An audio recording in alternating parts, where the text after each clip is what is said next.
کیا بات کہہ رہے تھے؟ آخری جان چھوڑی میں نے. لاہور سے پلٹ گئے تھے نا جنگ کی طرف. ہاں تو میں نے کہا بیگم صاحبہ کو کہ میں پتہ نہیں زندہ پلٹ کے آؤں گا یا نہیں. تو ایک تو یہ پیسے انویسٹ کر دیے میں نے، اس کی انکم آئے گی، اور اگر میں زندہ نہ رہا، میری ڈیتھ ہو گئی، تو دو نصیحتیں میں نے انہیں کی کہ یہ وصیت سمجھ لیں. ایک تو جنگ کے مکانات جو ہیں وہ میں نے کہہ دیا ہے بیچ کر وہ سارے پیسے آپ کے ہوں گے، چونکہ بھائیوں کو بہنوں کو ان کے حصے میں نے ادا کر دیے تھے. جائیداد میں بھائی بہنوں کو حصے، حتیٰ کہ ابا جی قبلہ کی جو لائبریری تھی وہ صرف انہوں نے فرمایا تھا یہ لائبریری طاہر کی ہے، یہ وراثت کے لیے باقیوں کی نہیں تھی. مگر میں نے اپنے بھائیوں کو، دوسروں بہنوں کو اس لائبریری کی بھی قیمت لگوا کے عذر شرع ان کے حصے ان کو دے دیے تھے. لائبریری کی کتابوں کو بھی وراثت میں ڈال کے حصے دے دیے اور جائیدادوں کے دے دیے. اب جو کچھ تھا وہ میرا تھا. تو میں نے کہا وہ بیچ کر اس کو بھی انویسٹ کر لیں تو آپ کو مالی طور پر کبھی مشکل نہیں آئے گی، اس میں اللہ پاک برکت رہے گا. ایک اور دوسرا میں نے کہا صرف 2 بچے ہیں ابھی. حسین ابھی پیدا نہیں ہوا تھا، یہ شاید ہو گیا تھا، 1 سال کا تھا. تو میں نے کہا کہ یہ 2-3 بچے ہیں، مشکل آئے گی. اگر آپ میری طرف سے اجازت ہے، زندگی پوری طویل ہے، اگر آپ شادی کرنا چاہیں تو دوسری شادی بھی کر دوں، آپ کر سکتی ہیں. میرے نام پر ساری زندگی مشکلات میں نہ گزارنا. اگر آپ کی زندگی تقاضا کرے، تحفظ زندگی کی حفاظت تقاضا کرے. وہ رو پڑی، انہوں نے کہا نہیں میں ساری زندگی ایسے گزاروں گی اور اللہ آپ کو سلامت رکھے. یہ کر کے میں چلا گیا امریکہ. علاج ہوئے، ٹریٹمنٹ ہوئے. جب ہو گیا ٹریٹمنٹ تو ڈاکٹرز مجھے اکیلے لے گئے. آخری دن ایک ڈاکٹر پروفیسر تھا ٹائبرگ، روزن فولڈ، اور دوسرا ڈاکٹر ٹائبرگ، یہ 2 مجھے اکیلے لے گئے. انہوں نے مجھے بتایا کہ آپ کو معلوم ہے کہ آپ کی تکلیف کی جو اسیسمنٹ ہے اس میں آپ کی لائف کتنی باقی رہ گئی ہے. میں نے کہا آئی ڈونٹ نو. انہوں نے کہا your life is maximum now from 3 months to 6 months left. 3 مہینے کم سے کم اور 6 مہینے میکسیمم آپ کی زندگی کی مدت رہ گئی ہے. اس سے زیادہ آپ کا ہارٹ سروائیو نہیں کر سکتا. تو یہ ڈیتھ ڈیفینٹ ہے. ہم نے آپ کو اس لیے بتایا سو دیٹ یو میں پلان اباؤٹ یور فیملی. میں نے کہا ٹھیک ہے. تو اس وقت میں اکیلا تھا، ساتھ کوئی نہیں، پھر دوسرے صاحب آ گئے ہوئے تھے. تو پھر میں نے کہا کہ اگر یہ بات ہے تو میں نے پاسپورٹ بھیجا. وہ ایک شیخ سعید صاحب تھے واشنگٹن ڈی سی میں کہ عمرے کا ویزا لگا دیں، میں آقا علیہ السلام کی بارگاہ کی حاضری کر لوں. وہ ویزے کے لیے لے گئے تو سعودی ایمبیسی نے ریفیوز کر دیا کہ ہم ویزا نہیں لگاتے، وہیں سے لگا کے آتے. یہ تو علاج کے لیے آیا ہے تو ہم ویزا نہیں لگاتے. واپس انہوں نے بتایا کہ ویزا ریفیوز ہو گیا. میں نے کہا اچھا. پھر میں نے کہا ایک کوشش آج اور کر لیں. انہوں نے کہا نہیں لگائیں گے. میں نے کہا نہیں کر لیں. دوبارہ لے گئے تو انہوں نے پھر ریفیوز کر دیا. انہوں نے کہا ہمارا لا نہیں. ادھر 2 بار ریفیوز ہو گیا. جب یہ تیسری رات آئی تو ادھر سے مدینہ پاک سے ویزا مل گیا. آقا علیہ السلام کی بارگاہ سے حاضری کا اذن ہو گیا.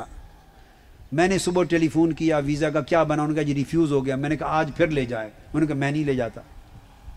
میں 2 بار لے گیا ہوں، ریفیوز ہو گیا. پاسبل نہیں، وہ بڑی بری بات ہے. میں نے کہا وہ آج ریفیوز نہیں کریں گے. ان کا باپ بھی ریفیوز نہیں کر سکتا.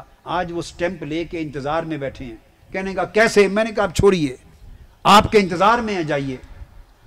وہ بڑی مشکل سے آمادہ کیا. وہ گئے، انہوں نے ویزا لگا دی. 63 میں حاضری پر گیا تھا ابا جی قبلہ کے ساتھ، والدہ ماجدہ فیملی کے ساتھ بچپن میں. 63 میں وہ جو ایک واقعہ ہے تاریخ کا. اور 63 کے بعد 83 میں 20 سال کے بعد آقا علیہ السلام کی بارگاہ میں حاضر ہوا.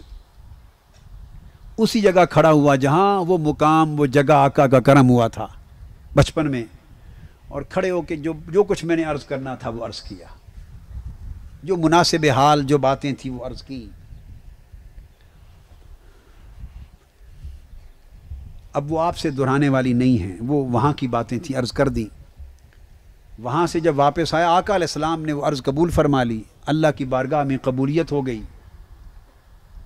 بات کا خلاصہ اس طرح کا تھا کہ حضور اگر کوئی ڈیوٹی نوکری میری نہیں ہے تو کوئی زندہ رہنے کا میں بھی خواہش مند نہیں ہوں. لالچ، زندگی کا لالچ نہیں مانگنے آیا. عمر اور زندگی مانگنے نہیں آیا، اس کا لالچ نہیں ہے حضور. اور اگر کوئی نوکری کوئی ڈیوٹی ہے اور آپ نے کوئی نوکری لینی ہے حضور تو آپ کا کام ہے، آپ جانیں اور خود ہی بندوبست کر لیں، میں تو کچھ عرض نہیں کر سکتا۔ تو اس طرح کچھ اور آقا علیہ السلام کی بارگاہ میں ایک یہ عرض کیا کہ اگر زندہ رہا تو مرتے دم تک زندگی کا ایک سانس اور ایک لمحہ بھی کاروبار دنیا اور معاش کے سپرد نہیں کروں گا، ایک لمحہ بھی بزنس کو، کاروبار کو نہیں دوں گا آج کے بعد، مرتے دم تک۔ تو آخری سانس اور آخری لمحے تک حضور آپ کی نوکری میں ہی صرف ہوگا۔ اس طرح کی کئی باتیں تھیں جو ہو گئیں، آقا علیہ السلام نے کرم فرما دیا۔ واپس آیا تو ایجیکشن فریکشن ایک کہتے ہیں ہارٹ کی جو تھی، جو لوور ہو کے اتنی نیچے چلی گئی تھی کہ اس کے بعد ہارٹ کا سروائیو کرنا پاسبل نہیں تھا، وہ گریجولی بڑھتے بڑھتے بڑھتے 6 سے 8 مہینوں میں نارمل ہو گئی۔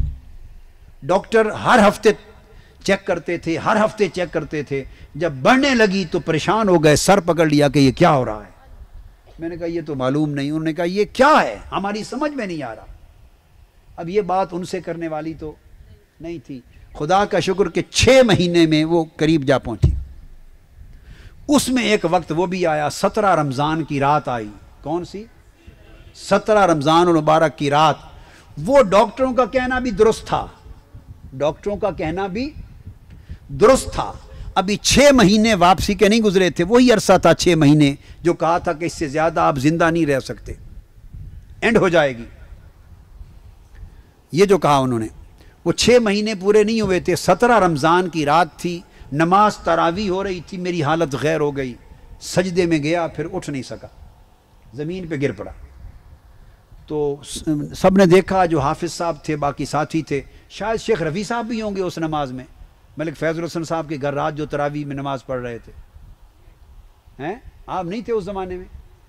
اچھا بعد میں آئے۔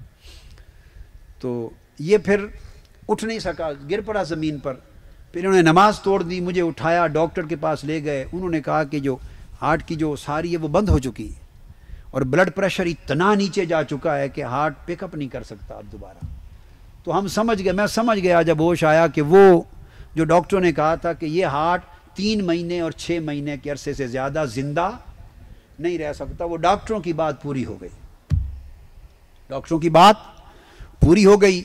ہلکی سی طبیعت سنبھلی، رات گزری، صبح 17 رمضان المبارک کا دن تھا، میں سمجھا کہ اب دن وہ آ گیا ہے جو ہر ایک پر آنا ہے۔ تو اس دن حالت تو میری غیر تھی بہت، لیکن میں نے کہا گھر کہ مجھے آج روزہ رکھوا دیں کہ شاید آج میرے بلاوے کا دن ہے تو میں روزہ رکھ لوں اور روزے کی حالت میں رخصت ہو جاؤں۔ وہ روزہ رکھ لیا، اور اب اس کی حالت آپ کے سامنے، رات یہ بیتی ہو تو کیا انسان کا ادمویا جسم ہے، تو دوپہر کے وقت اونگ اور نیند کی حالت میں پڑا تھا۔ پھر ایک اور کرم ہوا، اور پھر وہ ایک نیا باب، ایک نیا سفر زندگی اس دن سے پھر شروع ہو گیا، اور ڈاکٹروں کی تشخیص کینسل کر دی گئی، وہ کینسل کر دی گئی، اور اللہ کا امر جو ہے وہ جاری ہو گیا۔ تو پھر وہ جو تھا اس کے بعد وہ بڑھنے لگا، ایجیکشن فریکشن اور ہارٹ کی کنڈیشن، مزید 6 مہینے لگے، وہ نارمل تک آ گئی، اور خدا کا شکر ہے اب میں نے ٹیسٹ تو کبھی نہیں کروایا، مگر آج بھی کراؤں تو وہ نارمل ہی ہوگا۔ ٹھیک ہے، الحمدللہ۔ وہ علاج معالجہ چلتا رہتا ہے، علاج کو تو آج 19 سال ہو گئے، 83 سے لے کے آج 2001 ہے، 18-19 سال ہو گئے، علاج تو چل رہا ہے۔